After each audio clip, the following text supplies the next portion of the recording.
Hi friend, দেখো আমি একটা কেক তৈরির সহজ রেসিপি নিয়ে এসেছি। কেকটা কতটা স্পঞ্জি হয়েছে তোমরা দেখতেই পেলে। চলো আমি কিভাবে বানিয়েছি তোমাদের দেখাই। প্রথমে নিয়ে নিলাম 1 কাপ দুধ। তারপর ওই দুধের যে কাপটা নিয়েছি ওই কাপের পরিমাণে দিয়ে দিচ্ছি সে 1 কাপ পরিমাণ চিনি। চিনিটাকে আমি একটু মিক্সিতে গুঁড়ো করে নিয়েছিলাম। দিয়ে দিলাম 1 চিমটে নুন। এবার দিয়ে দিলাম হাফ কাপ পরিমাণ সাদা তেল। এখানে এইগুলোকে আমি ভালো করে এখন মিশিয়ে নেবো। মিশিয়ে নেওয়ার পর দিয়ে দেবো ওই কাপের পরিমাণ 2 কাপ মতো ময়দা। ময়দাটাকে অবশ্যই চেলে নিতে হবে যাতে কোনো গুঠলি পাকিয়ে না থাকে ভেতরে, তাহলে ভালো হবে না। তো এবার আমি দিয়ে দিলাম হচ্ছে বেকিং পাউডার 1 চামচ।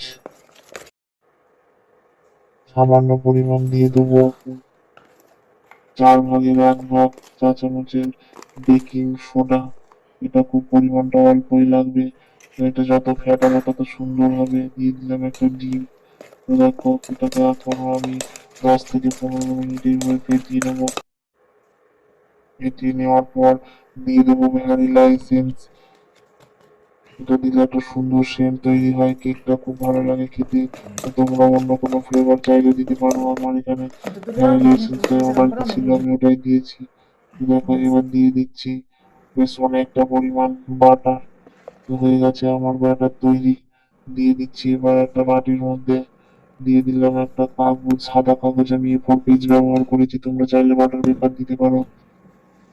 ব্যাটারটা ঢেলে নিয়ে ভালো করে হাওয়াটা বার করে নেবো।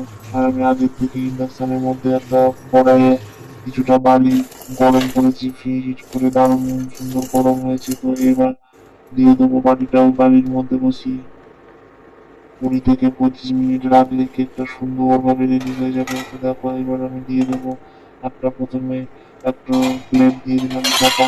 তো তারপর আমি আবার 10 মিনিট পর খুলে কিছু ফ্রুট এতে যোগ করবো। দেখো কাজু কিশমিশ দিয়ে দিচ্ছি। 10 মিনিট 15 মিনিট মতো হয়েছে বেক করা। সঙ্গে সঙ্গে দিলে ওগুলো ডুবে যায়, দেখতে ভালো লাগে না, তাই উপর থেকে দিয়ে দিলাম। তো আবার এখন আমি চাপা দিয়ে দেবো। দেখো হয়ে গেছে আমার কেক রেডি। তো আমি এটাকে এখন বাটি থেকে উঠিয়ে নেবো। দেখো কত সুন্দরভাবে কেকটা আমার তৈরি হয়ে গেছে।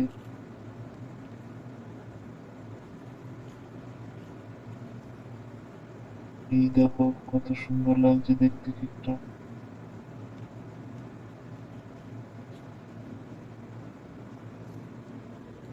সোজা করে তোমাদের দেখাচ্ছি এবার কত সুন্দর লাগবে কেকটা দেখতে। দেখো তোমরা, এই দেখো কত সুন্দরভাবে কেকটা আমার রেডি হয়ে গেছে। কত সুন্দর নরম হয়েছে। তোমরা আবার